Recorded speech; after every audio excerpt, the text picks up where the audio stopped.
अगर आपको hard work पसंद नहीं है तो ये वीडियो आपके लिए नहीं है।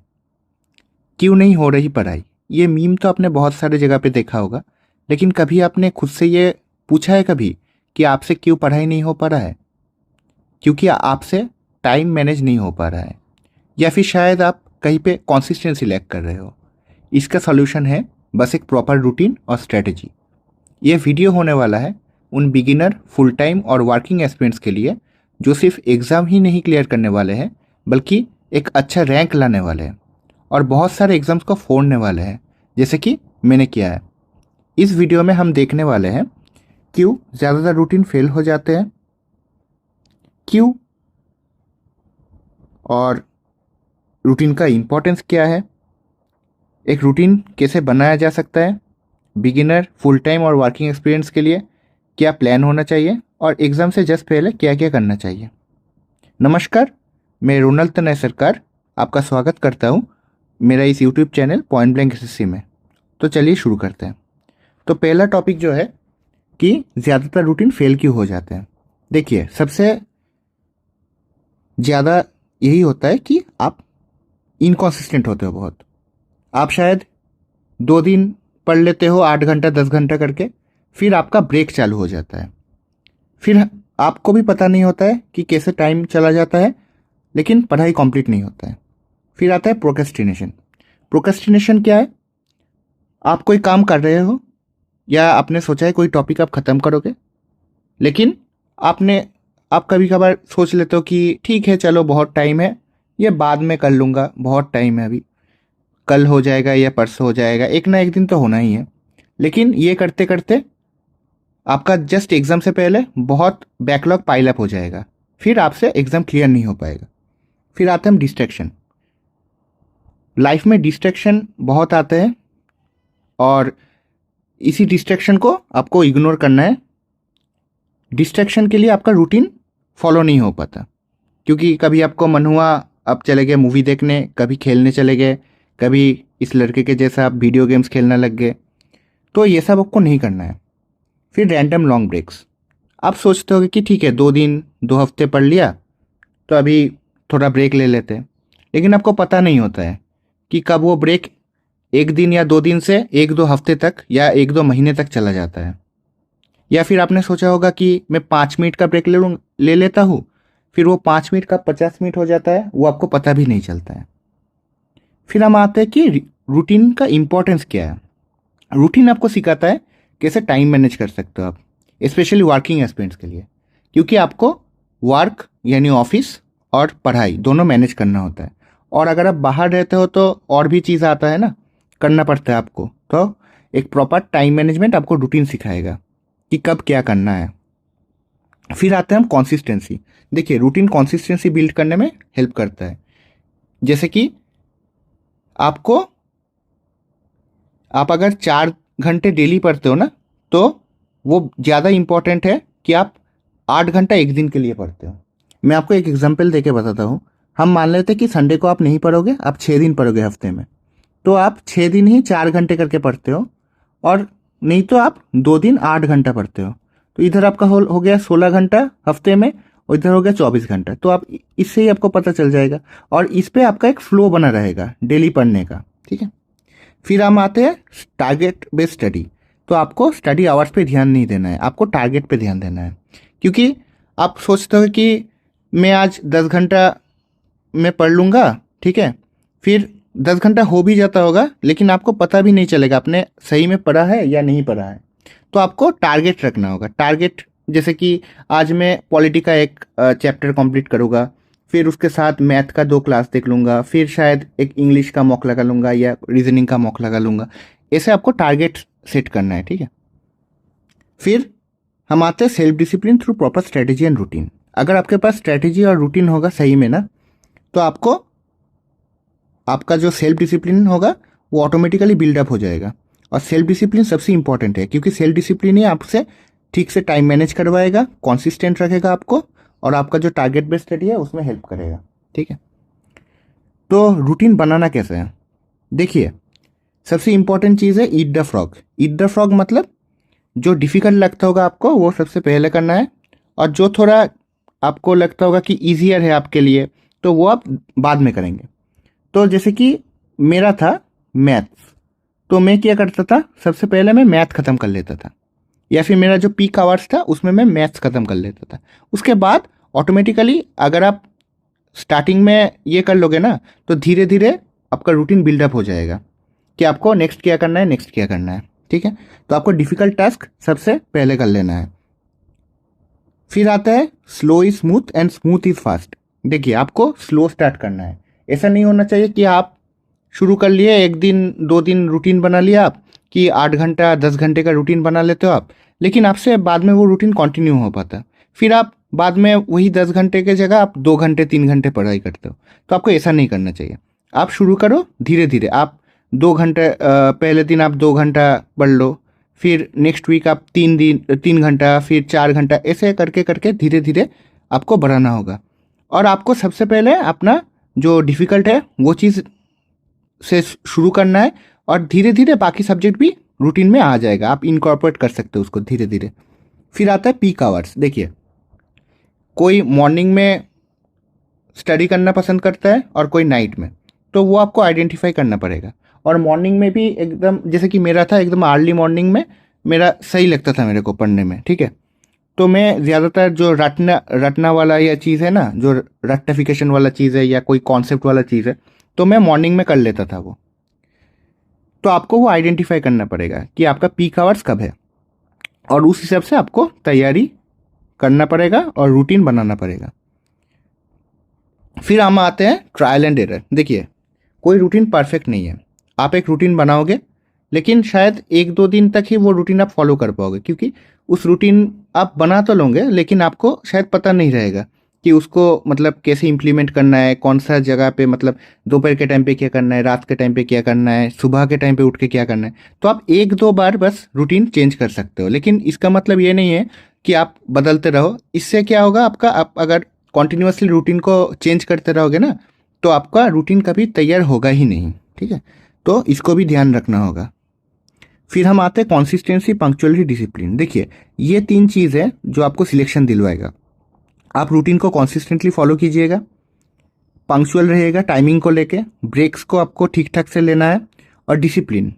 डिसिप्लिन बहुत इंपॉर्टेंट है, क्योंकि डिसिप्लिन आपको इस कंपटीशन जो बढ़ रहा है ना डेली, ये कंपटीशन में टिके रहने के लिए डिसिप्लिन एक ही चीज़ है। क्योंकि ये डिसिप्लिन और पंक्चुअलिटी और कंसिस्टेंसी, ये तीनों चीज़ बहुत सारे एस्पिरेंट्स लैक करते हैं।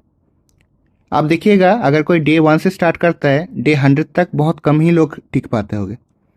फिर ब्रेक्स, जैसे कि मैंने बोला था पहले भी कि आपका 5 मिनट का ब्रेक 5 मिनट का ही रहना चाहिए, 15 मिनट नहीं होना चाहिए, 50 मिनट नहीं होना चाहिए।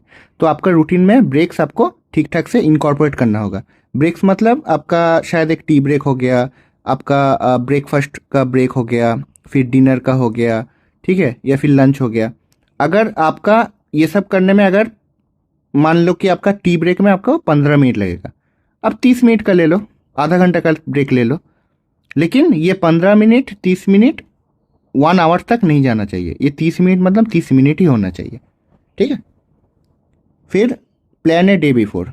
तो जैसे कि मैंने बताया था टारगेट्स, तो आपको एक शीट लेना है, शीट में आपको टारगेट लिख लेना है रात में। ठीक है, कि अगले दिन मैं क्या क्या करने वाला हूँ, तो इसीलिए मैंने लिखा है प्लान ए डे बिफोर। फिर वहीं पे आपको बॉक्स करना है कि मैं ये चीज़ कंप्लीट करूँगा, फिर आपको टिक मार्क करना है इधर। ठीक है, तो इससे आपका ब्रेन को सेटिस्फेक्शन मिलेगा। और जब आप एकदम फाइनल स्टेज में रहोगे ना एग्ज़ाम का, तब आप देख लेना, यही एक स्ट्रेटजी है जो आपको सिलेक्शन दिलवाएगा, वो है ये टारगेट वाला। ठीक है, फिर हम आते हैं कि प्लान कैसे करते हैं। देखिए, मैं अपना प्लान आपको दिखाऊंगा 2024 में, जब मैं एक बिगिनर और फुल टाइम एस्पिरेंट था। आप ये पॉज करके भी देख सकते हो। तो जब मैं सिलेबस को कंप्लीट कर रहा था, ये उस साइड का है, और एक ये चीज़ है जब मैं सिलेबस कंप्लीट कर लिया था उस टाइम का है। ठीक है, तो इधर आप देख सकते हो, मैं लगभग 5 बजे उठ जाता था। फिर वोकैब, क्योंकि ये वोकैब रट्टिफिकेशन वाला चीज़ है। ठीक है, तो मैं वोकैब, फिर जीएस, फिर रिवीजन हो गया, इंग्लिश हो गया, रीजनिंग हो गया, फिर मैथ, स्टैटिक जीके। तो जैसे कि मैं पूरा दिन में सब कुछ लगभग कंप्लीट कर लेता था, लेकिन मैंने पहले ये रूटीन नहीं बनाया था। ये रूटीन मेरा ट्रायल एंड एरर से बना है। और मैंने फर्स्ट दिन से ये रूटीन फॉलो नहीं किया। मैं शायद 2 घंटा या 3 घंटा से स्टार्ट किया था, वो भी सिर्फ मैथ्स पढ़ता था मैं 1-2 हफ्ते तक, ठीक है। तो आपको भी उस हिसाब से ही पढ़ना है। फिर ये सिलेबस कंप्लीट हो जाने के बाद मैं लगभग 1 घंटा बाद, क्योंकि बहुत सारा चीज़ आपका कंप्लीट हो जाता है तो आपको बस प्रैक्टिस और रिवाइज पे, मतलब प्रैक्टिस और रिवीजन पे फोकस करना होता है। तो यहाँ पे जैसे कि सुबह में वोकैब हो गया, फैक्ट्स मतलब हिस्ट्री का डेट वगैरह हो गया, फिर मैथ्स का फॉर्मूला हो गया, वो सब। फिर ये धीरे धीरे धीरे धीरे मैं सब कुछ कंप्लीट कर लेता था। और हाँ, इस टाइम पे मैं डेली एक मॉक लगाता था, ठीक है। एक फुल लेंथ टेस्ट में लगाता था डेली। और यहाँ पे मैंने लिखा है कि मैथ्स का मैं PYQ सॉल्व करता था, मतलब एक चैप्टर हो गया, चैप्टर कंप्लीट करने के बाद मैं उस चैप्टर का जो भी प्रीवियस ईयर क्वेश्चन है सब लगा लेता था, ठीक है। फिर यहाँ पे मैंने लिखा है लर्न डोंट कॉपी। आपको ये रूटीन कॉपी करना नहीं है, आपको बस सीखना है कि आपको रूटीन मतलब कैसे बनाना होगा या फिर कैसे बनाना चाहिए, ठीक है। क्योंकि मैंने भी बताया था कि ये रूटीन शायद मेरे काम पे आया, आपका काम पे नहीं आएगा, क्योंकि आपका पीक आवर्स डिफरेंट होगा, आपका जो वीकनेस स्ट्रेंथ सब कुछ डिफरेंट होगा, तो उस हिसाब से आपको रूटीन बनाना है। फिर हम आते हैं सबसे इम्पोर्टेंट और सबसे जो मतलब लोगों ने बोला था कि वर्किंग एक्सपीरियंस के लिए क्या करना होगा, कि कैसे बैलेंस करना है उनको। तो देखिए यहाँ पे मैंने लिखा है सेक्रीफाइस, ठीक है। आपको कुछ ना कुछ सेक्रीफाइस करना पड़ेगा तभी आपको सक्सेस मिलेगा। तो मैंने क्या सेक्रीफाइस किया था, मैंने सेक्रीफाइस किया था स्लीप, मेरा नींद। मैं 5 बजे उठ जाता था। 5 बजे उठ के फिर 5:15 से 6 बजे तक मैंने वोकैब और हिस्ट्री का फैक्ट्स वगैरह पढ़ लिया। फिर 6 से 8 तक मेरा जीके रिवीजन और PYQ एनालिसिस कर लिया। PYQ एनालिसिस से मेरे को इधर वैल्यू एडिशन करना होता था, ठीक है, जीके में, तभी मैं अपडेटेड रह पाता था। फिर ये हो गया मेरा बिफोर ऑफिस का। ऑफिस में लगभग 1-2 घंटा मिल जाता था, तो मैं करंट अफेयर्स हो गया, रीजनिंग हो गया, रीजनिंग और इंग्लिश शफल करके मैं एक मॉक लगा देता था सेक्शनल। और फिर 10 से 11 तक मैथ का प्रैक्टिस हो गया और फॉर्मूला रिवाइज कर लेता था। देखिए, कभी आपको ऑफिस में पढ़ाई करना नहीं है, ठीक है। पढ़ाई का चीज़ आपको ऑफिस में करना नहीं है। पढ़ाई का चीज़ मतलब पढ़ना नहीं है, बस आप मॉक लगा लो, ठीक है। कुछ भी छोटा मोटा रिवीजन का चीज़ है, जैसे फॉर्मूला रिवाइज करने में 5-10 मिनट लगता होगा, तो आप वो कर लो। क्योंकि ऑफिस में ना आपका जो फोकस है ना, फोकस उतना भी नहीं हो पाएगा, क्योंकि आपको काम करना होगा, फिर कोई आ गया तो फिर ये सब आपको दिमाग में रख के चलना होगा, ठीक है। तो पढ़ाई का चीज़ आपको ऑफिस में नहीं करना है, आप मॉक्स वगैरह लगा सकते हो, ठीक। या फिर छोटा मोटा कोई चीज़ रिवाइज करना होगा तो वो आप कर सकते हो। फिर ये मैं एक मॉक लगा लेता था आके, और ये मॉक डेली नहीं हो पाता था मैं, क्योंकि मेरा ऑफिस से आने में थोड़ा लेट हो जाता था कभी कभार, तो ये थोड़ा कभी कभार स्किप हो जाता था, ठीक है। तो आप इसको आप स्किप कर सकते हो, ठीक है। फिर थोड़ा स्ट्रेटेजी के, फिर रिवीजन, ठीक है, फिर मेरा दिन खत्म। और मैंने यहाँ पे कुछ लिखा है कि जब भी एग्ज़ाम हो जाता है ना, उसके बाद आप देखोगे कि परमार सर जीके वाले और गगन प्रताप सर, ठीक है, वो टॉप 100 टॉप 150 सवाल करवाते हैं, तो वो मैं कर लेता था, ठीक है। और उस टाइम पे मैं जो भी प्रैक्टिस या फिर सेक्शनल वगैरह वो है वो स्किप कर लेता था और ये टॉप वाला कर लेता था, ठीक है। क्यों? क्योंकि अपडेटेड रहने के लिए, ठीक है। हाँ, तो जैसे कि मैंने बताया था, हाँ। और यहाँ पे मैंने मेंस का जो टॉपिक होता है ना मैथ्स का, फिर हो गया आपका रीजनिंग का, जैसे कि मैथ्स का आपका कोऑर्डिनेट ज्योमेट्री हो गया, फिर प्रोबेबिलिटी स्टैटिस्टिक्स हो गया, वो सब। और रीजनिंग का एनालिटिकल रीजनिंग हो गया, फिर आपका सीटिंग अरेंजमेंट पजल वगैरह हो गया, और कंप्यूटर। क्योंकि आपको सिलेक्शन मेंस ही दिलवाएगा, प्री नहीं, ठीक है। तो आपको मेंस के लिए थोड़ा बहुत पढ़ाई करना पड़ेगा। और एक और चीज़ मैंने यहाँ पे लिखा है कि प्रिपरेशन बोरिंग नहीं होना चाहिए, मिनिमम ऑल्ट्रेशन सब कर सकते हो। देखिए, जैसे कि हम मान लेते हैं कि आप 7 से 9 और 10 से 12, 7 से 9 तक आप मैथ्स करते हो और 10 से 12 तक आप जीके पढ़ते हो, तो आप इसको थोड़ा बहुत ऑल्टरनेट कर सकते हो। आपने 7 से 9 तक आप जीके पढ़ सकते हो, 10 से 12 तक आप मैथ्स पढ़ सकते हो, लेकिन वो पहले 1-2 दिन में नहीं करना आपको। जब आपको थोड़ा बोरिंग लगना चालू होगा, 1-2 महीने हो जाएगा, उसके बाद आप थोड़ा बहुत ऑल्टरनेशन कर सकते हो, ठीक है। Next topic, before exam. देखिए, एग्जाम से पहले आप क्या करते हो, उसी के बेसिस के ऊपर आपका सिलेक्शन होता है। अगर आपने कुछ उल्टा सीधा गलत फैसले इधर ले लिया, तो आपका पूरा साल या पूरा जो भी आपने 10 ईयर से आप प्रिपरेशन कर रहे हो, पूरा मेहनत पे आपका पानी फैल जाएगा, ठीक है। तो यहाँ पे हमको क्या देखना है, आपको अपना जो वीक एरिया है उस पर फोकस करना है और हाई वेटेज टॉपिक पे फोकस करना है। ये आपको पता चलेगा कहाँ से, PYQ से। फिर कैलकुलेशन प्रैक्टिस करना है, क्योंकि अभी सेक्शनल टाइमिंग आ गया है। सिली मिस्टेक्स पे ध्यान देना है कि सिली मिस्टेक जो भी आप मॉक में करते हो वो आपको एग्जाम में नहीं करना है। और जो प्रैक्टिस और रिविजन है वो आपको बरकरार रखना है, ठीक है। तो मैंने यहाँ पे मेरा छोटा मोटा एक प्लान था। ये 2024 में था, हाँ 2024 में था, तो ये वाला मैंने इधर डाला है। तो इधर क्या था, इधर जैसे कि आप देख सकते हो, इधर मेरा एग्जैक्ट रूटीन था, ठीक है।